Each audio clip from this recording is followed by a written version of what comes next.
Hey legends, and welcome back to the least knowledgeable sim racing channel, where our plans to work on other content keep getting interrupted by rFactor 2 releases. Despite my plans to work on a wholly different video today, I had to put a pin in it because an update suddenly dropped for my favorite racetrack, namely the Nürburgring. This has been a long time coming, with Studio 397 teasing their PBR-shaded updates to this track some months ago. It's hard to argue that this version of the Nürburgring, originally released almost exactly 1 year ago, is one of the, if not the single best rendering of the track on the consumer market. It's one that we Nordschleife aficionados had anticipated for quite some time leading up to September of 2019, and the release didn't disappoint. Having what is the most detailed road mesh I'd ever felt in a sim, it immediately became my favorite track to race in any simulator out there.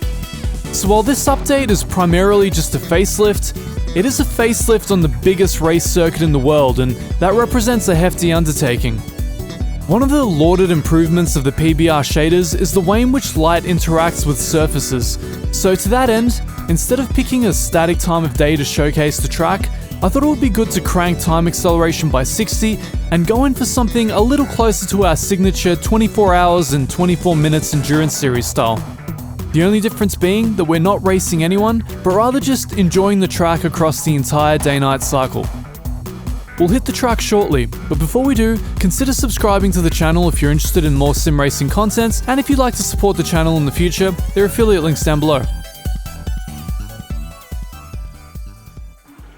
Okay, so of course we're starting on the GP circuit because we want to showcase the entire track, not just the Nordschleife. We're starting here in the early to mid-afternoon, and with 60 times time compression we should be getting through an entire day-night cycle over the course of about 2 or so laps.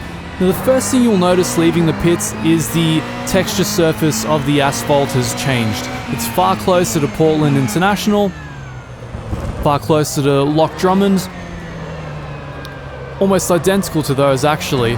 So one of the first things I've got to say is, if you really look closely at it, it looks a little bit blurry, a little bit blurrier than what I thought was the case when I was there, a little bit blurrier than what you'll see if you look at Nordschleife onboards. It's one thing I liked about the old version of the track. It had a certain granularity to the texture, which I feel it's lost some of that uniqueness. Now, one of the cool additions from this is the dynamic elements. You'll notice over the course of the day, and as you notice just then as the sun passes by the road surface, the reflection, the way that it reflects light is far more realistic than it used to be. So that's one thing that's way better about this new version. As much as I feel that the actual surface type has become a little more generic, I guess.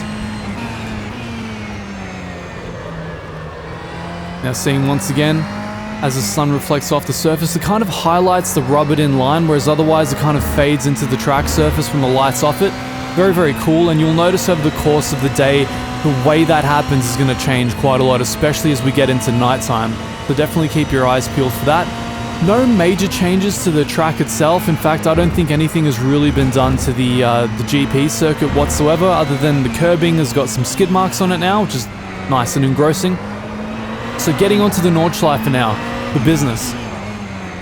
Once again, those reflections off the sun, very cool. It's one thing I like about the PBR shaders. You get a far more realistic interplay between the light on various surfaces on the track.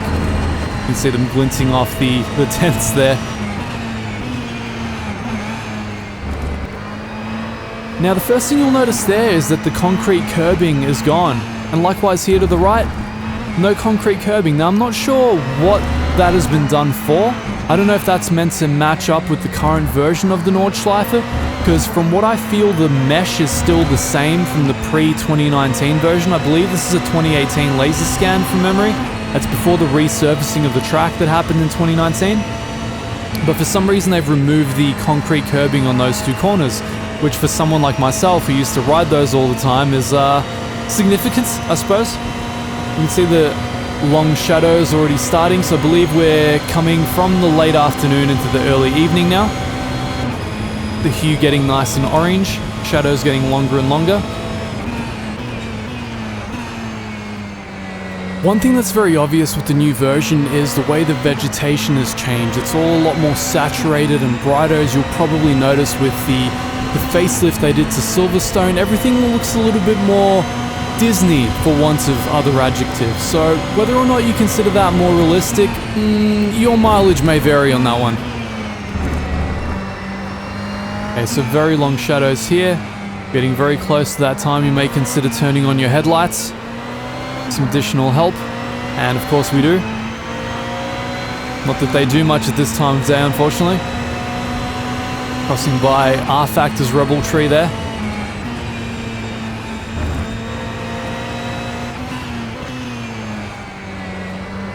Now, one thing that's very cool is there's an actual sun now, whereas in the past there used to just be a bright spot in the sky. We actually have a distinct orb. It's a long time coming, maybe. Took about 8 years to get there, but we have a sun finally. The way that the light hits, the way it bounces, it just feels a little bit more engrossing. I've got to say that running endurance races on this is going to be a lot more fun than it used to be. It's going to be a lot more engrossing visually. I'm very keen to run the next 24-hour Nürburgring race in 24 minutes here. So you'll be noticing now that the sun's going down, the reflective signs actually look reflective. You'll notice it on the marshals as well. Look at that. The reflectors actually function as they should. One of the cool additions of PBR. And look at that. The rubbered-in line suddenly appears at nighttime as actual rubber streaks. So that's a complete change, almost like a complete textural shift simply because of the way the light hits it. Very cool.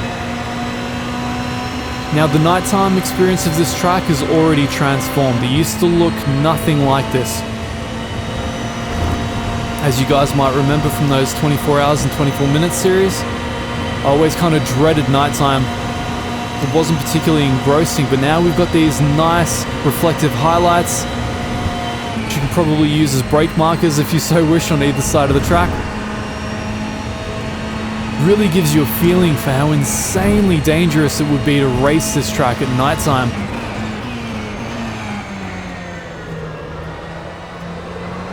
And gives you a healthy respect at how dark it actually gets. Coming up to the carousel. Now the carousel feels, I don't know why, I don't know if they've changed the mesh in the carousel itself, but it just felt better. Could be a placebo, could just be me, but it really felt nice.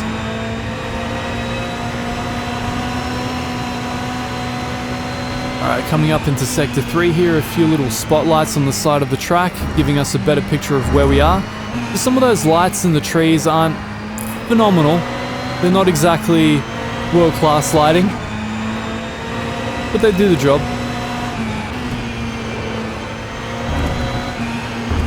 Now you notice that curbing on the inside completely changed. It went from being sort of like a concrete thing with, I don't know if it was gravel on the inside, to just being one giant curb. Again, I don't know if this was a recent addition to the Nürburgring or not. Whether they're trying to create a sort of a hybridized track between what's there now but using the old 2018 mesh. I'm not really sure what that's all about. I think I personally would have preferred to have seen this remain as the 2018 version of the track, just to stay authentic to that time period. If they were going to update the actual laser scans and update the mesh, then just issue it as a new 2019 or 2020 or whatever version. Right now it seems like a strange hybrid, but please do correct me if I'm wrong. If you guys are aware of something, like if this is what the track looked like in 2018 when it was scanned, I'd love to know. But the curbing that's been changed is not as I remember it.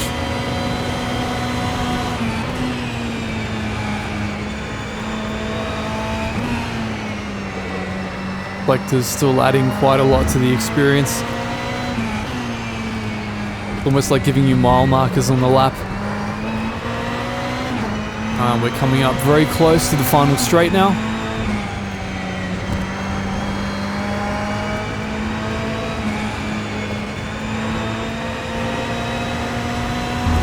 I have to apologize for the lap quality itself. I've not driven this car in quite a little while in this game. This is the 488 GTE, so my left foot is a little bit more A little bit more leaden these days. It's expecting the ABS to kick in. Unfortunately, I was flat spotting my tires quite a bit here.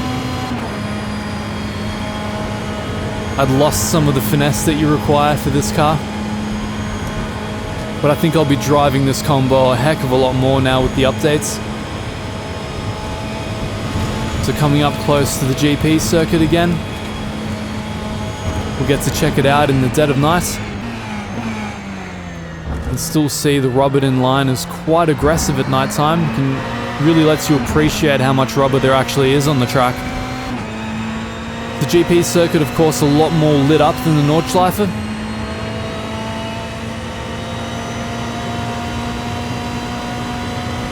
That ever-present Mercedes symbol.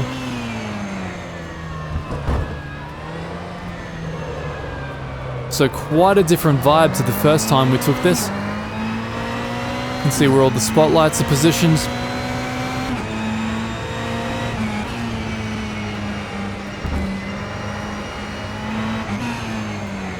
As you can see, I'm shooting out wide. I'm kind of wondering where I'm going half the time. Again, a lot of respect to the guys that do this in real life. This is absolutely terrifying at nighttime. And again, shooting out wide seems to be my signature move on this lap.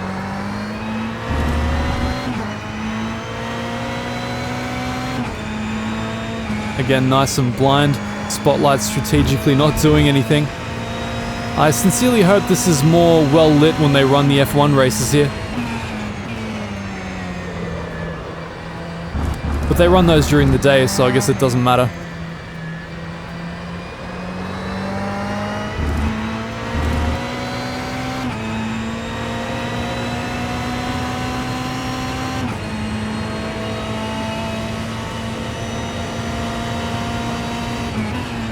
In some ways, it's almost easier because you can actually see your brake markers depending on all the rubbered in lines. So whenever it gets a little bit thick and dense, that's usually the brake point. Right there, on top of that crest, where the brakes are liable to lock as they did there. Carousel nice and lit up in the distance. Rather the Ferris wheel. Wrong word. Carousel's yet to come in Sector 2.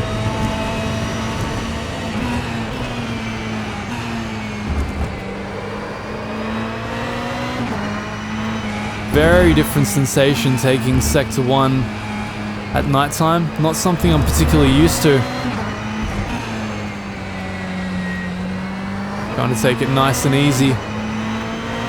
Again, not exactly the lap of the gods.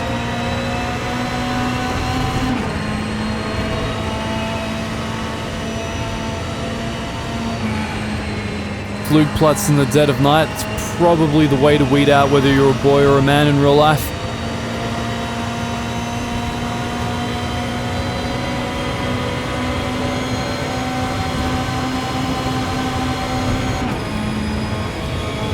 So little light. And just imagine going flat out over that in the dead of night in real life. Absolutely unbelievable. And we're seeing the first vestiges of light coming up over the horizon.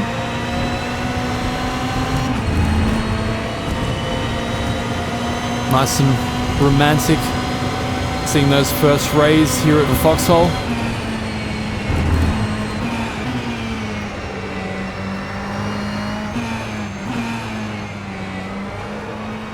Level of ambient light rapidly increasing because of course we're at 60 times time compression, and the first orange beams popping out from over the horizon.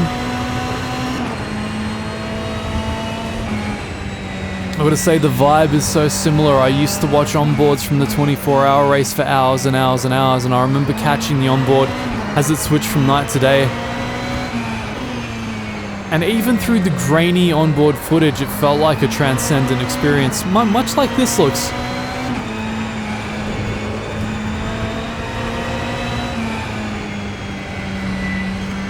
Well, that's something special, isn't it?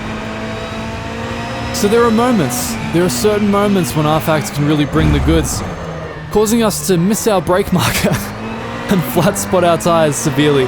So I still remember how much the wheel was shaking on the way down from here. These are just the sacrifices we make for these videos.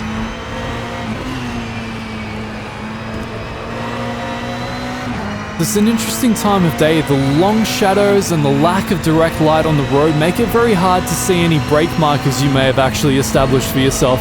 So I tend to struggle. Dusk and dawn are probably my worst race pace times. It looks pretty magical though, I'll give it that. What you lose in lap time, you make up for in immersion.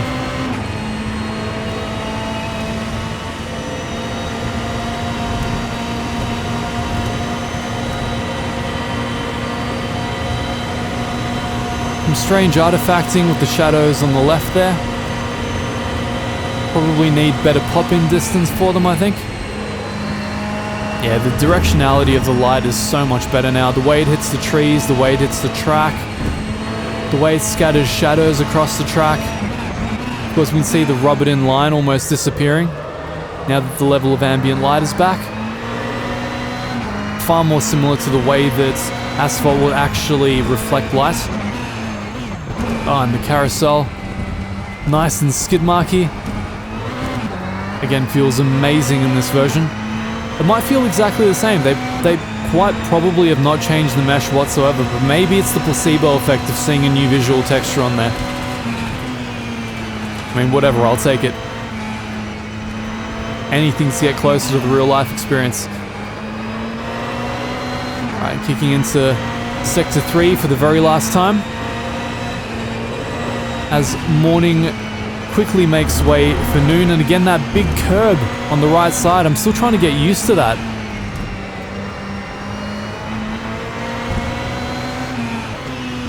Almost looks like you're entering a carnival or something with that white and red. I don't know, I might be biased, I'm used to seeing the old concrete, but it is what it is. Maybe a concrete boundary with gravel on the inside? I remember gravel. Maybe they did this because it's more sane. When the ideal line has you picking up gravel with two tires, you're probably on the Nordschleife.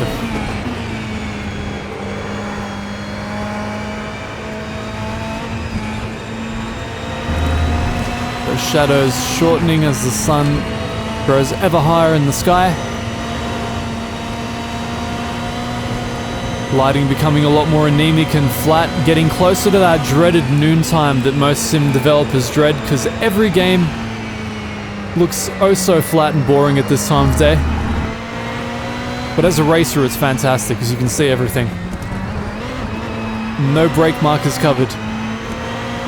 So getting on the final straight, just as we're getting to noontime. It was interesting getting acquainted with this car again after driving the GT3 variant for the last couple of days or weeks or whatever it's been. It's so much more nimble, it's so much more agile and pivoty and interactive. I think I need to go back to racing the GTEs again, they're just much more my speed. It's very much more what you put in is what you get out. Certainly if you have a lead left foot, you're going to have some very unhappy tires with this car. Going under the Bilstein Bridge. Very close to rounding out our lap. And that's essentially a day-night cycle on the new Nürburgring GP and Nordschleife, aka endurance layout. So what do you guys think? Let me know down below. It's a bit of a mixed bag for me. I think the lighting, the way the light interacts with the track surfaces, absolutely atrocious time, but we'll look past that. Let's consider it a cruising lap. So, a bit of a mixed bag for me. I think the track surface makes the track feel a little bit more generic to me. It feels, I mean, identical to the other tracks that they've released with the PBR shaders. It's lost some of that unique, I don't know, compound that it has in real life. I feel like in real life it's a little bit darker, more grainy, more textured, less blurry. Let me know how you guys feel, especially those of you who've actually been on the Nürburgring and the Nordschleife. Beyond that, I love the way that the light interacts with the surfaces. I think it's way more interactive on the 24-hour cycle. I think the way that the light changes over the course of that time is very, very cool, and I look forward to the rest of the track library being modernized to that standard. So what you may notice is that the rate of releases on this channel is going to go down a little bit. I'm kind of burned myself out over the last couple of months just releasing video after video after video to go in with that sim racing boom. Now that the worst of it is over, I think I'm going to chillax a little bit, enjoy the rest of the year, and try not to do so many of these impromptu feature videos because they really do up my anxiety quite a bit. Anyway, let me know what you guys thought of this track. Let me know what you think the next track is going to be, the tease track for rFactor 2. And in the meanwhile, in the background, I'm going to get back to actually scripting and performing the video I meant to release today, as opposed to this impromptu feature of the new track. Until next time, I'll see you guys later. Make sure to smash that subscribe and the bell, and ciao.